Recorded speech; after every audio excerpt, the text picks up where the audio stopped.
Hi guys, it's Paula. I hope you are doing well today. Today I thought I would share with you a list of products that I am holding out for.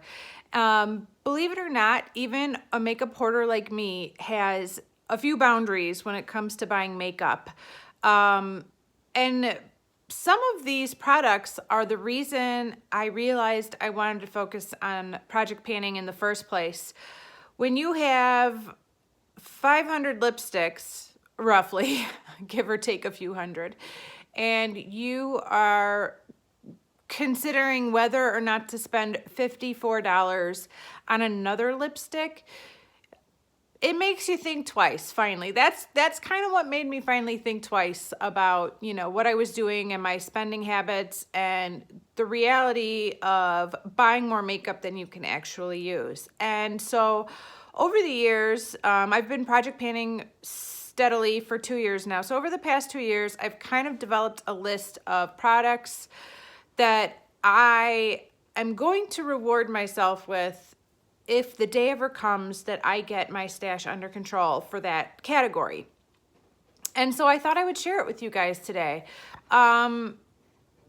One of the reasons I put these items on the list is because they're not available at Ulta. There are some expensive products that I've bought over the years from Ulta, but I didn't actually pay full price for them. I usually got a good deal through a sale, and then I used my Ulta points. I do have an Ultimate MasterCard credit card, and so I earn Ulta points from buying groceries, gas, all those things. I talk about this all the time, but a lot of the makeup I get from Ulta throughout the year is actually not paid for with cash out of my pocket. It's paid for with points from Ulta. And I do pay my credit card balances off at the end of the month, so I'm not paying interest or anything like that. As you guys know, Sephora doesn't offer nearly those kind of incentives.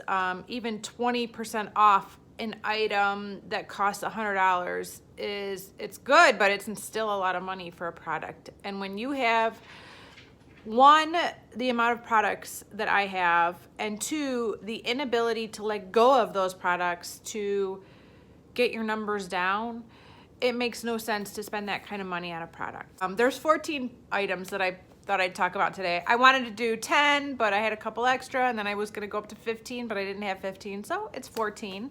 The first product is the Laura Mercier Translucent Setting Powder. It costs $38 for retail, and it is available at Sephora. And basically, I've never heard a bad thing about it, and I would love, love, love to buy that someday, but there's no way I can justify spending that kind of money on a setting powder when I have so many powders already in my stash. I know they do sell a smaller amount for $20, and I might someday try that. But again, the other problem is that if this ends up being a holy grail item, I won't want to use anything else. And then I'll have all these other powders sitting around. So I want to use up the powders I have before I try that one. This next one. This next item is a foundation. It's from Dior. It's that Air Flash spray foundation in the aerosol can that you shake up. It's like spray paint. It retails for $62. It is also available at Sephora, and that has been on my wish list for probably 2 years. There is no way I can justify spending $62 on a foundation with a stash as large as mine, but I would love to try that someday. The next item on my wish list is a Viseart eyeshadow palette, the big ones that cost $80. I don't care which one, I would like all of them. There's not one in particular. Well, maybe there's one in particular that I'd like more than others, or the first one that I'd pick. I'll put a picture of it right here, but yeah, I would love to try a Viseart eyeshadow palette. I know they do have smaller ones for less money. $45 I think is their cheapest palette, and so again, that's a much more reasonably priced option for us to go for, but I would love to get one of those $80 palettes if I can get my numbers down. That would be great. The next item on my wish list is a face palette that costs $108, and it is by Tom Ford. It is the Soleil Contouring Palette. It comes with a highlighter, a blush, and a bronzer, and it is gorgeous from the outside to the inside. There's no way I can justify spending $108 when I have already an enormous stash of highlighters, bronzers, and blushes already. The next item is another foundation from Dior. It is the Dior Skin Forever Perfect Foundation. This retails a little less than the one in the aerosol can. This one is $52. It's a newer product on their line. I think Jaclyn Hill raved about it about a year ago, and it's been on my wish list ever since. I would love to try it, but I am not going to spend $52 on a foundation until those numbers go down. That's all there is to it. This next item has probably been on my wish list for more like 5 or 6 years, and I have never bought it. I cannot justify it. It is by YSL, and it is those lipsticks in the gorgeous packaging. And they retail for $37. I don't have a particular color picked out in mind, but if I was going to spend $37 on a lipstick, it would probably be a pinky nude. So whatever pinky nude color best suits me would be the one that I would choose. The next item is an eyeshadow quad that retails for $85. It is by Tom Ford, and it is the Disco Dust palette. The Golden Mink palette has also been on my wish list. 2 years ago, Tati did a video on some Tom Ford makeup, and she mentioned those two, and I have wanted those palettes ever since. So 4 eyeshadows for $85 is going to have to wait until my numbers go down. In that same video, she mentioned a lipstick in the shade Indian Rose that retails for $54. $54 for a lipstick is going to have to wait until I use up or declutter 90% of my current stash. I would love to have that lipstick someday though. Another item that has been on my wish list forever and ever, is a $50 bronzer from Chanel. And that is the Soleil Tan de Chanel bronzer. I've probably saw that on my first YouTube video 7 or 8 years ago, and I've wanted it ever since, but I just cannot justify $50 for a bronzer under the current circumstances. So if I can ever get my bronzer stash down, that is definitely going to be a purchase I make. The next item I've been wanting forever, maybe, well, not forever, but for about 3 years. And it's another eyeshadow product, no surprise there. And it is by Melt, and it is those eyeshadow stacks. The magnetic stacks. They have probably 6 or 7 stacks right now. I'd like all of them. If I had to choose just one, I'd probably choose the Rust stack. It's one of their first ones that they came out with. But yeah, I would love to have a Melt stack if I can get my eyeshadows numbers down. Right now, Melt is only sold on their website, I believe, which is another reason why I haven't been made an impulse buy. If they were available at Sephora or Ulta, I probably would have bought them by now. But when I have to go through a website to get a specific product, I'm more likely to hold off. And it's just kind of become a goal to get my numbers down before I buy a gigantic eyeshadow quad. So yeah, Melt is definitely on my wish list.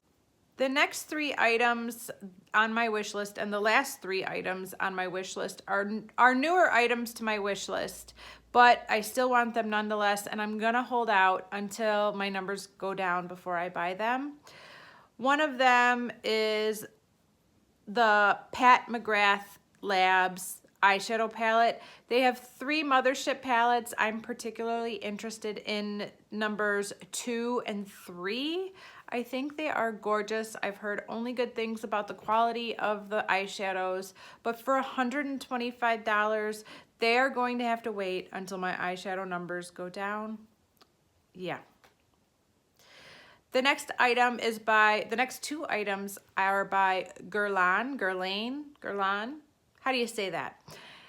And the first one is a $74 primer. It is called the Radiance Primer. It is the one with the little gold flecks of actual gold in it that make your skin firm and your face look beautiful. And that would definitely be probably the first primer I buy once I get my primer numbers down. And the foundation from Guerlain retails for $63, and it is the I'm gonna butcher this. It's French, and anytime it's French, I butcher it. But it's the Lingerie Depot Natural Perfection Foundation. I've tried a couple samples of that from Sephora, and every sample I've used, I've loved how my makeup looked that day or my skin looked that day. So I would love to own that foundation once my numbers go down. The last item on my wish list is possibly the one that I might cave to first, because I want it so bad. My girlfriend Stephanie, Stephanie, she is panning this palette this year. Her YouTube name is Daisy Girly. You guys know her, it's Daisy Girly. Stephanie is panning the Natasha Denona Lila palette this year. Now, I wanted it before Stephanie was panning it this year. I've wanted it since it first came out. Those colors are right up my alley. I am so drawn to it. It retails for $129, which is not cheap for an eyeshadow palette. But seeing Stephanie post her looks with that palette has not made it any easier for me. And it is possible I might cave and buy this palette before I get my numbers down. I hope not. I'm gonna try and use this as a motivator to get my eyeshadow numbers down, but that one, whoo, it's calling my name. I would definitely be waiting for a Sephora VIB sale before I bought it. There's no way I would actually pay $129, but even 20% off of that eyeshadow palette is only going to be a $24 discount or a $25 discount. So it's still gonna cost $105 or something to buy it. It's a lot of money for an eyeshadow palette.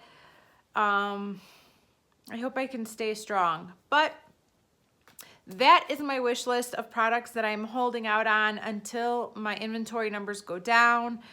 It's not easy staying focused when you're project panning, but that is the prize that I am giving myself if I can accomplish my goals and get those numbers down, and we'll see if I can do it. Let me know in the comments down below if you guys have goals like this for yourself, and if so, what they are.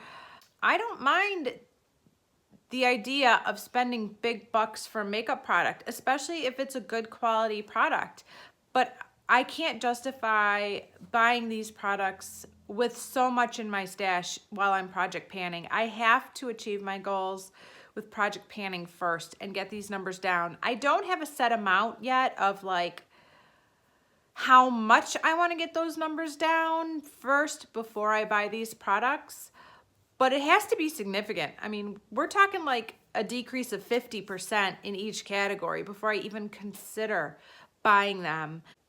Maybe I can do it. Maybe I don't need these products. I don't know. I hope you guys enjoyed watching this video, and I will see you in the next one. Bye.